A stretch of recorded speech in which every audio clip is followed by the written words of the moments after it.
Thank you very much. Thank you for inviting me. It's a great pleasure to be back here at the Adventurers Club.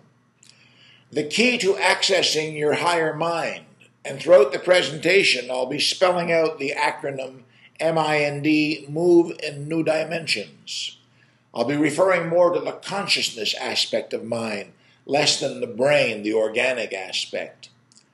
I'd like to share with you that the idea for this conference came about from a conversation between Dr. Ramirez and myself. Lewis was asking me about my own creative process, and as I started to explain a little bit about it to him, at a certain point he said, I can understand how contemplating nature would lead to your lessons from the jungle conferences. But how do you contemplate a culture that is prehistoric to arrive at the Jaguar Kings? So I started explaining a little bit about creativity as morphogenesis, that is, receiving idea from dreaming them, if you will. And then he says to me, you've accessed your higher mind. And I wasn't quite familiar with the terminology, and as he explained to me what he meant, I had to agree that he was right.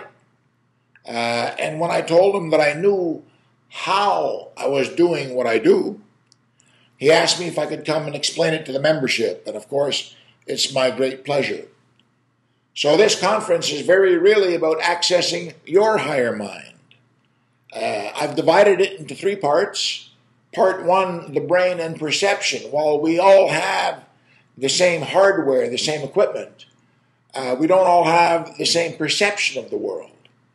And I'll address that in part one because unless you know that you have a higher mind, or unless you know how to access it, or unless you know that accessing would be a desirable thing, you're not likely to be heading down that road. So yes, brain for everyone, but perception being even more important. Part two is the multi-dimensional worldview. If you're accessing your higher mind, that implies a lower mind, and right away there are two dimensions. Are there more?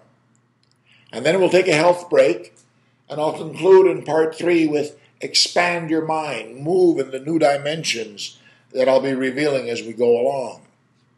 So, brain and perception, not everyone sees the world in the same way. I think I really do a good job on explaining the need for personal power with my lessons from the Jungle series of conferences. Nature's law is survive and prosper. And while survive is very really a me thing, I survive. We'll talk about the survival of species, but species are very really large numbers of individuals. When the numbers drop, then the species is wiped out. It's an I thing, me. But prosper is a we thing. Prosper is not a term that even applies to one.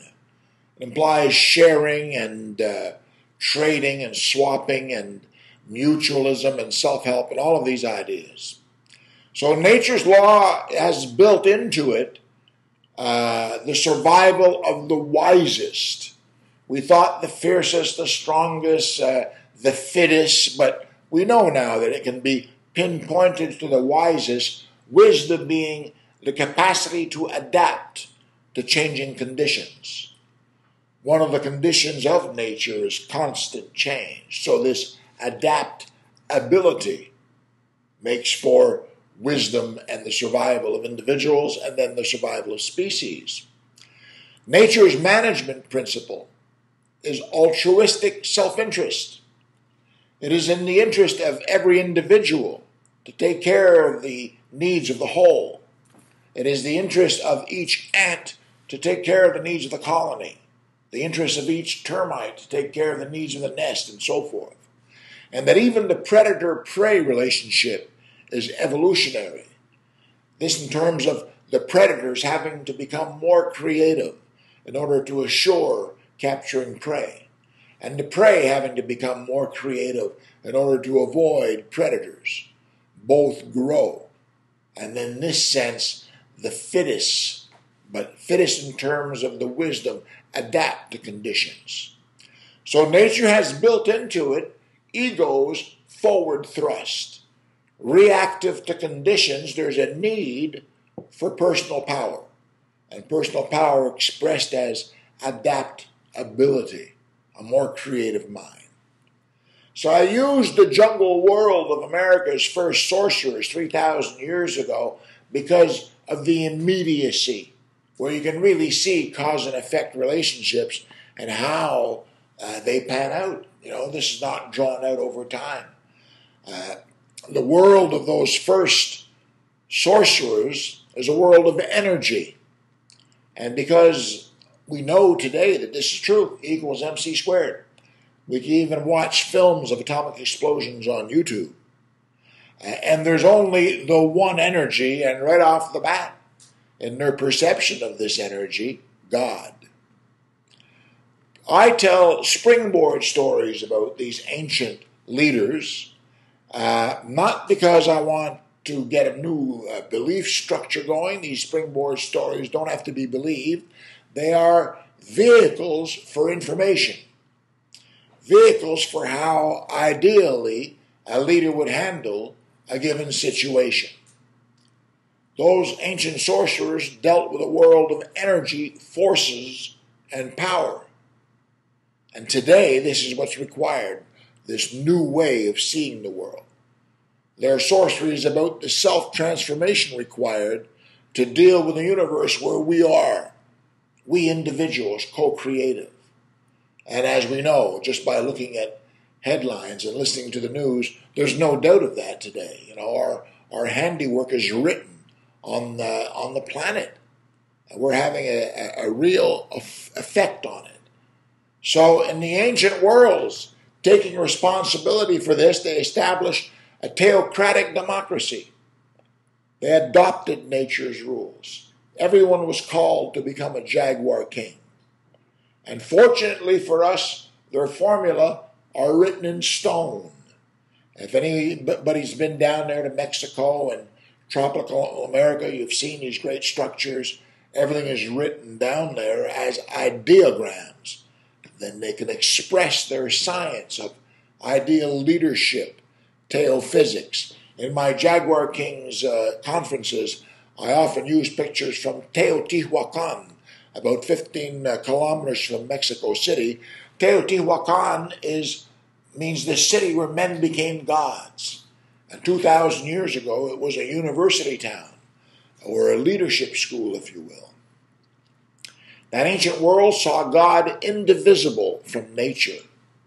And I often tell stories of how it could be so different, this world, from the one of the Judeo-Christian ethic. Easy enough to understand, though.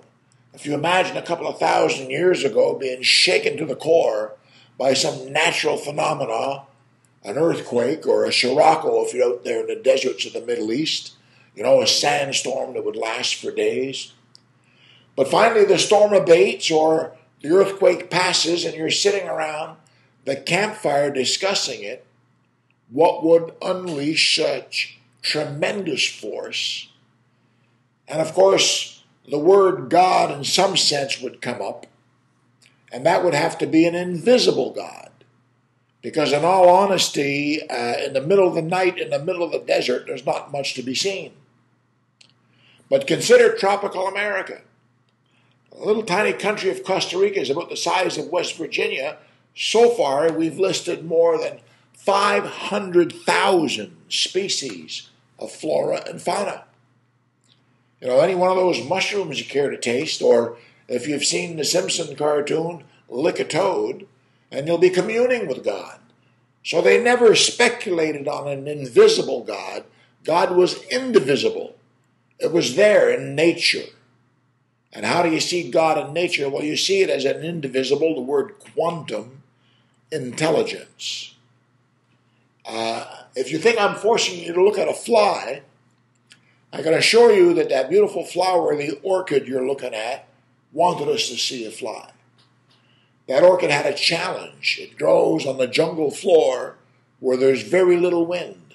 So the chance of its pollen being carried on in order to prosper are very slim.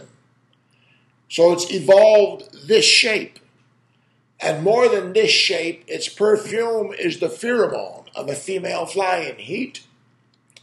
so that as a fly comes by, it jumps it and then realizes its mistake, but the deed is done. It's got pollen on its wings, it's got pollen on its legs, and away it goes. Could you imagine the intelligence of that strategy?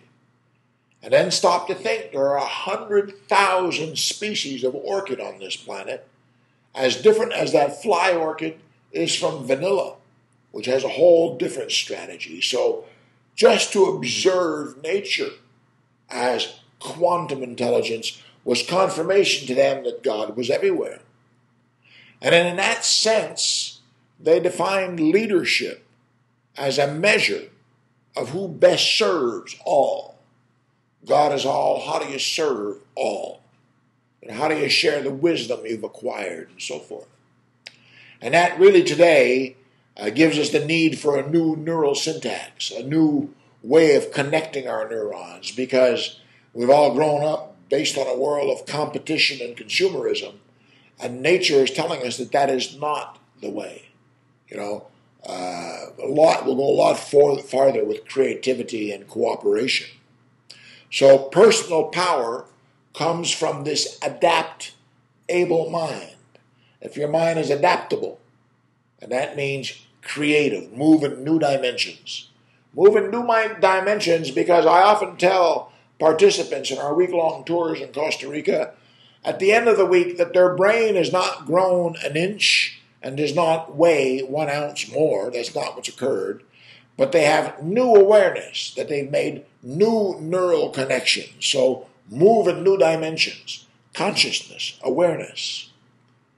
Today we're going to show you that this kingship of the Jaguar Kings, this mood of worthiness, this mood of nobility, this mood of creative flow, passion, some would call it, comes from adopting nature's rules, from being in harmony, being one with nature. Not everyone sees it that way. We are subject to events and circumstances that shape us. Myself, I'm from the east side of the city, from very meager beginnings, really. Certainly my background did not prepare me for what occurred in my life. I hit a pole at 70 miles an hour, declared dead. I had a pure light experience. I realized that a lot of my ways of connecting the world, a lot of my memories and so forth, were really self-serving. But more importantly, I discovered that I was a perceiver. We tend to think of our eyes, if we think of them at all, as windows on an objective world out there. But that's not quite the way it is. We're receiving energy impulses from out there, and it's being connected in here. We assemble awareness.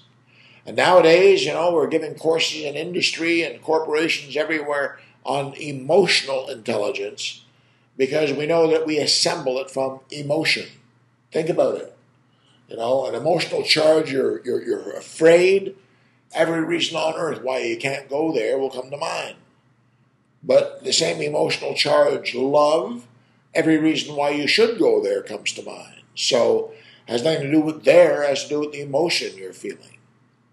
And that emotional is survival, natural, fight or flight. Fight or flight, and hundreds of thousands of years, nervous system, 4.5 million years, some say, human nervous system evolving to react, fight or flight. And fight or flight is instantaneous. Suddenly there's a loud sound in this room, and we'll all suddenly become more alert. If something slithers along the floor, we'll all jump out of the way. Fight or flight, it's automatic. And that fight or flight becomes good or bad. Good or bad. We're told how to interpret our feelings, how to assemble our awareness, what that emotion means. And then it becomes polarized in terms of love or fear. Fear, I'm not going there ever. I don't even want to consider it. Love, all right, let's try it. So because this is reactive and it's part of the limbic system and it's part of who we are, and self-interest, the Jaguar Kings ventured within. looking for the courage to develop their creative capital.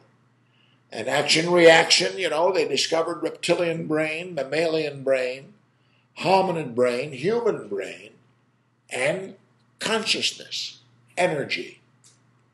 But kingship stories aside, here's the only thing that's important. What do you know about self-empowerment? What kind of knowledge are you acquiring? Are you heading down that path? Are you accessing your higher mind? We were impressed, every one of us, with what to believe, what is right, how to connect, what means what. And once we have that template, then we go through life, filling those expectations. But what kind of knowledge are you acquiring? What do you really know about personal power and empowerment? What's an empowered mind? Well, brain plus consciousness equals mind. Brain in and of itself, we thought for the longest time, was a wonder. They put Einstein's brain in a jar, and I'll tell you the truth, since it's been in that jar, it has not had one creative thought. And then we come to understand brain for all its wonders, but consciousness, the energy, we can call it electricity if we measure it that way, but it's more than electricity. It is self-awareness. It is consciousness. And consciousness, it's energy at the highest level, really. It's objective, fluid, abstract, it's universal. We can measure it, equals mc squared. We know it's energy. But it's metaphysical. It's energy, and those who have perceived that energy directly will attribute all kinds of qualities to it. And because, as I've mentioned, the brain does not really grow per se, but new connections are made in this quantum energy sense, we have unlimited potential. Genius has more to do with accessing fields of consciousness, awareness, just accessing it. Musician Keith Richards says he dreams of rock and roll heaven and all the music is there. Right. He goes to there. But there are other places in brain-mind where we can go. So it has more to do with accessing that consciousness than training the brain. Self-empowerment requires a new neural syntax. I am can access higher intelligence. That's just a statement. But how do we arrive at that? Well, we've got this amazing biocomputer. And there it is, divided into two hemispheres. So accessing higher intelligence has a biological context, but you have to understand the biology a little bit. That brain is 100 billion neurons that can link together in dozens and sometimes hundreds of ways to give us trillions of connections. 100 billion neurons of chemical hard drive, trillions of connections. And it can happen like in instants. We are perceivers. That's the way the brain works. It's doing it, and we'll find out more about it in a few minutes. But mind, moving in new dimensions, consciousness in that brain gives us different perceptions, different content. If I suggest to you a car, blue, racing around a track, we'll all get the picture. But we'll see a different car, different make and model, a different color blue, different size track, different sort of track. So just those pictures, yes, but perception, content, objective context, chemicals, it's happening, and content, what I'm doing with that. And what occurs is that these two brain hemispheres each manage a different aspect of our life. And they are connected at the center there by, down on the bottom, just where it becomes the spinal cord there, there's a knot of nerve endings, a cable, if you will, connected by a cable called the corpus callosum. And energy, or consciousness, flows across this cable. The right brain hemisphere telling the left brain hemisphere telling the right brain hemisphere, trading this information. And I am gets to listen to this traffic and calls it thinking. We're listening to our brain functioning, and we call it thinking. We have to understand and take responsibility for the fact that most of our brains are carrying emotional baggage, so it's not really thinking about the objective world out there. It's thinking about its perceptions, its memories, if you will. So perception, our memory, our mind, comes from this inner dialogue between two brain hemispheres and the I am listening. The left brain hemisphere manages our knowledge of the world, everything that we've been told, whereas the right brain hemisphere manages our experience of the world, how we feel at any given moment. So the left brain is a physical world, concrete, I, my things, matter, particles, whereas the right brain world is metaphysical, feelings, abstract, not I.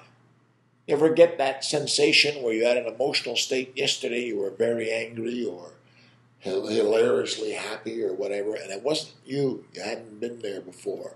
So emotion is shared. We can all be in joy. We can all be in tears. It's not a personal thing. It's just that emotion. That's because not particles of matter, but energy waves of mind move in new dimensions, and we've all been up and down, so we experience more commonly than we think. The left brain perceives memory, and that's past to present. It's occurred, it's in my life, it's my experience, and it's coming up to me as my mind there in the present. So we're sharing anecdotes from our past and calling it, great truths.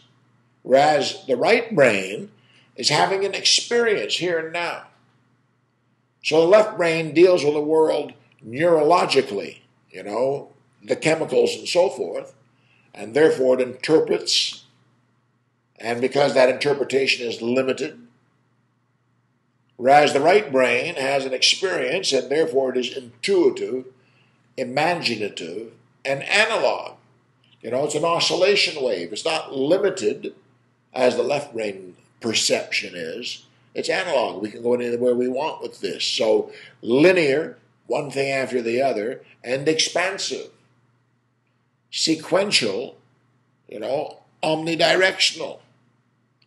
Yang, yin, masculine, feminine, projected, receptive, electromagnetic. The left brain seeks order out there.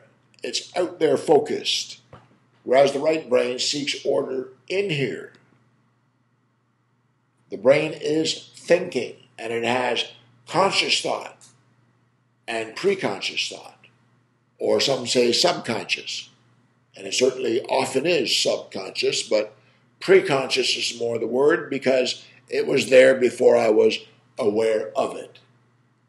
And both of those are available in what we call mind.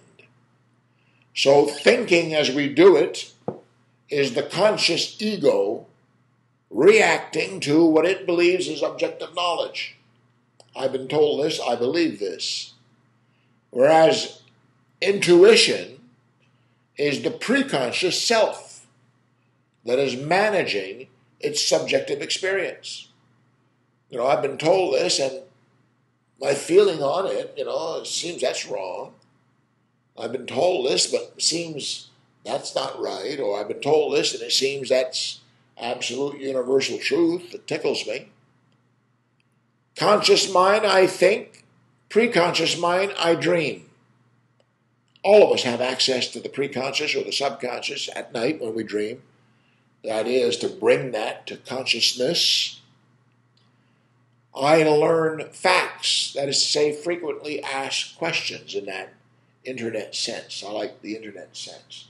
Frequently asked questions. The more we go over those neurons, those neural links, the more we imbibe ourselves in that philosophy or that belief structure, well, the more that becomes true to us. But the other side, aside from the facts, is I am emotional. And my energy in motion, when I'm over there, I've got more energy. When I'm over here, I've got less energy. When I'm over there, I'm in love. When I'm over here, I'm in fear. Energy in motion. I have awareness, but I am aware of awareness. Awareness is based on conditional truth, biological processes, my moods and my hormones, and the world and how I expect the world to be. My ego is self-serving. But aware of awareness, there is an absolute truth. There are quantum oscillation waves. There is this energy field that we're in. It does have electromagnetic, physicality, magnetic memory in that sense. And memory is causal. It's the mold. So the self really is ego guiding, and yet I am both, ego and self. So move in new dimensions. I've often met individuals who are trying to abolish their ego. And it's not a question of abolishing the ego, it's a question of recognizing both. The ego is a vehicle for the self, but letting the self guide, listening to yourself in the real sense. It's not either or, it's both. Even though ego is really concerned with a self-image, more a pretend world, how things look. Whereas the self is more concerned with a soul, an identity, my link to this all energy, how things are. The ego is extroverted, and the self is introspective. Introspection versus extroversion. The ego is the divergent lower mind, and the self is the expansive higher mind. The lower mind discriminates, divides, categorizes, compares, distinguishes as opposites, plus and minus. Whereas the expansive higher mind undifferentiates, tries to see how things are not so different, unifies, is indeterminate, not too sure, let's wait and see what happens, accepts as suchness. Things just happen, let's figure it out afterwards, or sees polarity, or rather unity in polarity, +1 plus -1 equals 0. So the ego believes and then projects a material world, whereas the self receives or channels a spiritual potential. And yet I am both. So the key to accessing the higher mind is know thyself. Did you know that you are both? A physical and an intellectual dimension dealing with out there, an emotional and spiritual dimension dealing with in here. And from emotion to physical, you are reactive. But when you stop and think about it, that's when you get proactive. There's a dialogue across dimensions. Are you aware of it? Are you leading it? We assemble our mind from two zones of influence, out there and in here. What I'm told about the world, what I feel about the world. Brain plus consciousness is perception. So our perception, very really, is a neurological reaction, things happening in our brain, based on the past. And learning involves conscious, here, now, in the present. Let me get past my prejudices, let me get past my old programs, let me open my mind. An example of that is this picture. Some of you have seen it before, I like using it. It's called Santa Elena, and that is the island where Napoleon was exiled, where he died, where he's buried. And what we're seeing right there is his grave. But I'll tell you that the spirit of Napoleon has risen out of the grave. He's quite present in that picture. So if you see Napoleon's spirit, please raise your hand. Well, some of you, quite a few of you, you've seen my picture before, but I'll give you the clue nonetheless. You see the two trees to the left as if they were a mold on a silhouette. There you go, so many more. And now I'll give you a second clue, and it's quite flagrant. There's Napoleon. Here's the whole idea behind that. What was invisible a moment ago, and therefore impossible, is now visible and quite possible. And all that's occurred is I guided you in linking a couple of neurons. That's phenomenal that unless those neurons were linked within, there was no possibility of seeing it without. And from now on, whenever you see that picture, Napoleon is going to jump out at you because you can easily see it now. The neurons are linked. It had to happen within, I perceive, in order for you to be able to see it out there. So intelligence, intelligentsia, links between, is a question of connecting neurons. How do we link them up? There are the neurons of a child at birth, and at 2.5 months you can see a lot more and a lot more connections, and at 6 months you can see quite a bit. But a creative mind, moving new dimensions, making those links creatively, is less what we think and more how we think about it. I often use as an example twin brothers who hear me in a lecture talking about our tours to Costa Rica, and both approach. The first one in line says, I heard about your tours, I'd love to go, but I've got no money, there's nothing we can do about it. If there's nothing we can do about it, then there's no point thinking about it, it's a done deal. The next brother gets in line and says, I heard about your tours, I'd love to go, I have no money, what can we do about it? And in the question, what can we do about it, we start thinking, and maybe we can come up with something. So less what we think, we'd love to go, we got no money, more how we think about it.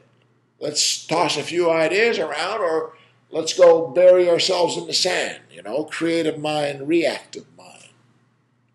All of this is happening in the brain, and there are two other conditions.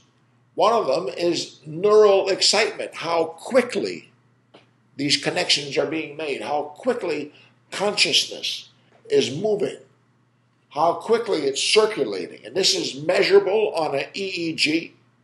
You've seen that. We put electrodes on the brain, and you probably see lie detector tests and so forth, same kind of thing. And measured brain wave states, beta is normal consciousness. I am awake, aware. We're talking, we're communicating, you're listening to me. I'm seeing you. All right, beta. Then alpha brainwave state, we are meditative. We are actually listening to this dialogue between our toasts there, the brain talking to itself. We've got our eyes closed and we drop down. These are measurable in terms of hertz or cycles per second. Beta is around 40 hertz down to 14. We know there are faster speeds than 40. They call them the gamma rays, and people who are in a psychotic episodes or on smack or crack or whatever it is will reach those speeds, and they'll start hallucinating. They start seeing things, making connections of things that do not exist. But within 40 brainwave state and down to 14, you're assembling the world in a logical fashion. At alpha, from 14 to about 8 hertz, you're meditative. Just close your eyes right off the bat, and you're down to the low 30s, and just less input, so less neural excitement. And then inside of 8, you're into the theta brainwave state. If you're asleep, you're dreaming. And we can see rapid eye movement, and we can see you dreaming. But if you're awake, you're doing creative visualization. Yes, you're dreaming, but you're leading the show, if you will. You're behind the camera. Delta is inside of 4 hertz. You are in lucid dreaming. You are dreaming, but you are aware that you are dreaming. You are awake in your dream. Awake in your dream. You are the dreaming body. This is the wave function instead of the particle. And then at 0 hertz, omega, you have an out-of-body experience. Your consciousness, your spirit, the true you, is no longer interacting with the brain body. In science, quantum physics will say quiff pop or collapse of the quantum wave. You stop the world as you know it, which is the world of your reconstruction, the world of your mind, and you now participate in the world at pure light, just consciousness, just energy. And the world at pure light ages and ages now. The prophets and all those who have had that, the great patriarchs, say God. No, this pure light, this omega point is God.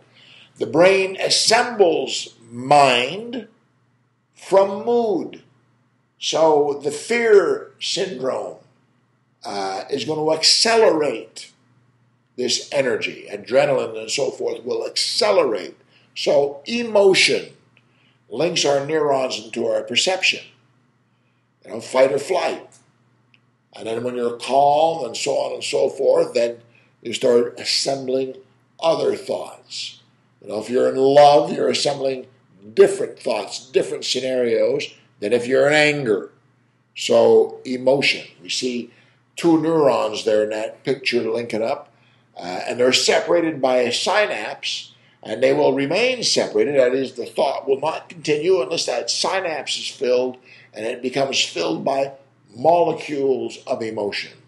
So mood is a hormonal mix that's brewed by the endocrine immune system. So we see here the adrenals. So right away, fight or flight. And then the testes, the ovaries, or the sexual glands, me, myself, my, motherly instincts and sexual possessiveness and all of that. And then the pancreas, where it is mitigated into thinking. The thymus at the heart gives the signal that all is well in the system. And then the thyroid and the parathyroids, thyroids accelerate energy. Parathyroids calms it. The pituitary regulates it. And the pineal puts it in synchronicity with light, both the light of day and the light of spirit. So how rich is your evolutionary mix?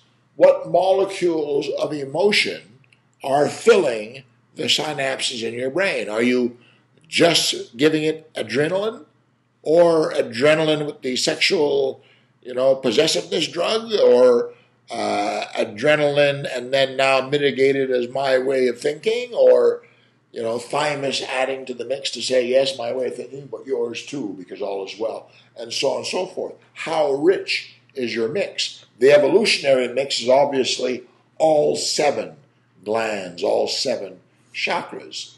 So our intellectual limits are in fact limiting our view of the world, our cognition, not only our perception, but how we can see it, how we can think about it. The brain's neurological patterns form self-organizing and closed-loop systems. And that means that it's impossible to arrive at a conclusion about something outside a system from the reasoning process inside that system. That demands the capacity, this adaptability is the capacity to open closed loops. Also, the solution to a problem cannot exist at the same level of thinking as the problem. Had the solution to the problem been where the problem was, the problem couldn't have been. So, problems that I can perceive in a fear mood mix become quickly resolved in a shift to a love mood mix, a love mind. So I must learn how to change my thinking by changing my mood, by changing my hormonal mix. There's the thinker. Is he just listening to his dialogue, or is he co-creating it with mood? Let's go to part 2.